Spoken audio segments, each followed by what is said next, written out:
ಅರಬ್ಬಿ ಸಮುದ್ರದಲ್ಲಿ ಸೈಕ್ಲೋನ್ ಉಂಟಾಗಿರತಕ್ಕಂತ ಹಿನ್ನೆಲೆ ರಾಜ್ಯಕ್ಕೆ ಹವಾಮಾನ ಇಲಾಖೆ ಮಳೆ ಹಾಗೂ ಚಳಿಯ ಅಲರ್ಟ್ ಅನ್ನು ನೀಡಿದ್ದು, ರಾಜ್ಯದ ಉತ್ತರ ಒಳನಾಡು, ದಕ್ಷಿಣ ಒಳನಾಡು, ಕರಾವಳಿ ಹಾಗೂ ಬೆಂಗಳೂರಿಗೆ ಚಳಿಯ ಅಲರ್ಟ್ ಅನ್ನು ನೀಡಲಾಗಿದೆ.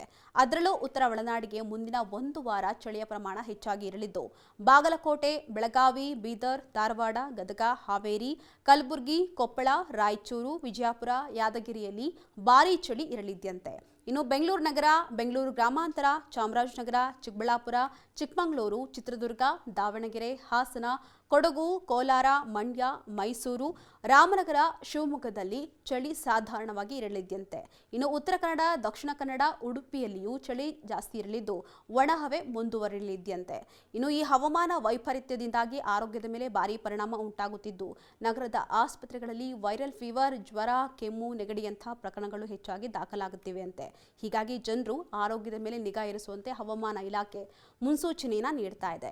ಇನ್ನು ಚಳಿಯ ಜೊತೆಗೆ ಶೀತಗಾಳಿಯೂ ಹೆಚ್ಚಾಗಿದ್ದು, ಆದಷ್ಟು ಬೆಚ್ಚಗಿನ ವಾತಾವರಣದಲ್ಲಿ ಇರುವಂತೆ ಡಾಕ್ಟರ್ಗಳು ಸಲಹೆಯನ್ನ ನೀಡುತ್ತಿದ್ದಾರೆ.